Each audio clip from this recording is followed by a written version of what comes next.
In our series on stoichiometry, our unit 8, and today we're going to be talking about using mass. Right? We've talked about moles, about the ratios with the moles, we've talked about volumes, and we've talked about particles. Mass is something we're going to be doing pretty much for the rest of the year and your life.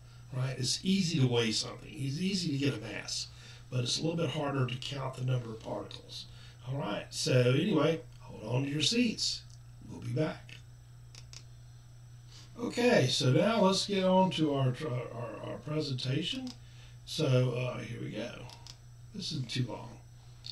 Now, we talked about volume and particles and moles. They're independent of what the material is, but the mass is different for each substance. And again, if you recall, where do we get the mass from? We get it from the periodic table, the molar mass, right? So the mass of the material is specific to each substance, and it's going to be different. Let's look at this table. We've got oxygen gas. We've got hydrogen gas. If we got 1 mole of oxygen gas, it's going to be 1 mole. All right, if we have 1 mole of hydrogen gas, it's 1 mole. They're equal. If I've got 22.4 liters of oxygen, it's going to be the same as if I had 22.4 liters of hydrogen. If I've got 6.02 times 10 to the 23rd molecules of oxygen, and if they're equal to 6.02 times 10 to the 23rd molecules of hydrogen. But if I've got 1 mole of gas, all of this, then the mass of the oxygen is going to be different. It's going to be 32 grams, which I got that mass from the periodic table, right?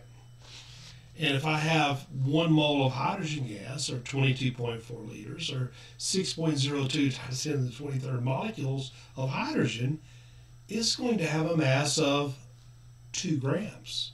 Where did I get that mass from? The periodic table. So, let's look at this and we'll talk about it. So depending upon the units, we can interpret this balanced equation much different. So I've got 2H2 plus O2 yields 2 H2Os. So I can say 2 molecules of hydrogen is going to react with 1 molecule of oxygen, and it's going to yield 2 molecules of water. Or I could say I've got 2 moles of hydrogen and it's going to react with 1 mole of oxygen. It's going to yield 2 moles of water. Or because all these are gases, I can say 2 liters of hydrogen gas is going to react with 1 liter of oxygen gas, and it's going to produce 2 liters of water. Now, as far as mass, 4 grams of hydrogen gas will react with 32 grams of oxygen, and it's going to produce or yield 36 grams of water. Don't have those nice simple ratios anymore. So, how do we fool with this? So how many grams of hydrogen gas would we need to react with 3.4 moles of oxygen gas? So I've got my mole relationships there. So I'm going to go from moles of oxygen to moles of hydrogen. And it's going to tell me how many grams of hydrogen I need. So they gave me 3.4 moles of oxygen. I go to my balanced reaction like we did in the previous video. And on the bottom part of the ratio, I'm going to put my moles of oxygen, and that's 1 mole of oxygen. And I'm going to need 2 moles of hydrogen. I got that from the balanced reaction. Now, to get the mass of the hydrogen needed, I go to the periodic table and I get the molar mass of hydrogen. That's 2 grams per mole. And I set my ratio up like so. And notice what I can do. That's what I'm saying. In the previous video, I said, hey guys, use units. Use units. Because with units, I can take my pen and I can cancel out these units like so, like I was doing a number, and that lets me know if I'm correct or not. That's 2 moles of hydrogen. I can cancel that out, and that leaves me grams of hydrogen. So I'll do 3.4 times 2 times 2, and I get 13.6 grams of hydrogen. So we've got to have a problem-solving method, and this is what we're going to use. Now, little a is, they're talking about reactants. Little a is the coefficient, that's the material. Little b is the coefficient for B. So, if we look at substance A, we can use the ratios of the coefficient to calculate the mass of B. All right? Whether it's a reactant really or a product. So, if I'm given grams of A, I use my molar mass and I'm going to convert to moles of A. Then I'm going to use the mole ratio from the chemical formula, balanced chemical formula. We call that the mole ratio. And that's going to give me the moles of B. Then I use the molar mass of B to find the grams of B. So that's going to be our problem-solving method. Here's an example. Calculate the mass of ammonia, NH3, produced by the reaction of 5.4 grams of hydrogen gas with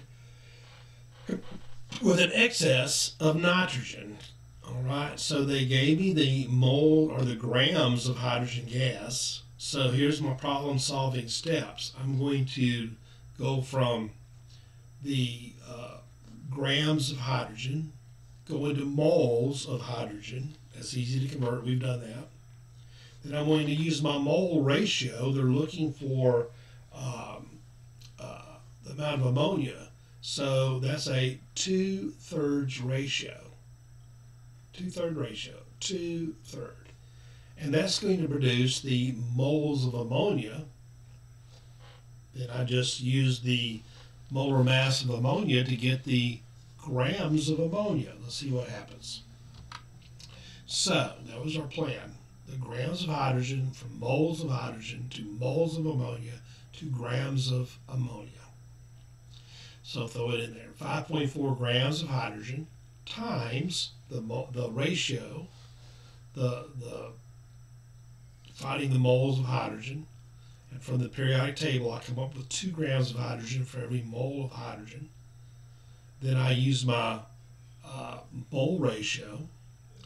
For every 2 moles of ammonia, I'm going to need 3 moles of hydrogen gas. Then I've got my moles of ammonia, and I multiply by the molar mass conversion, or the ratio. For every 1 mole of ammonia, there's 17 grams of NH3, or 17 grams of ammonia. Then I just start crossing through on units. 5.4 times 1 divided by 2 times 2 divided by 3 times 17 divided by 1. I come up with 31 grams of ammonia. So again, this math is not that hard. Don't be afraid of it. Okay? And we'll all have lots and lots and lots of practice in class on these. Okay? So anyway, this is Coach Scott talking about the mass to grams. Looking forward to the next time we're together. And so Coach Scott saying toodles.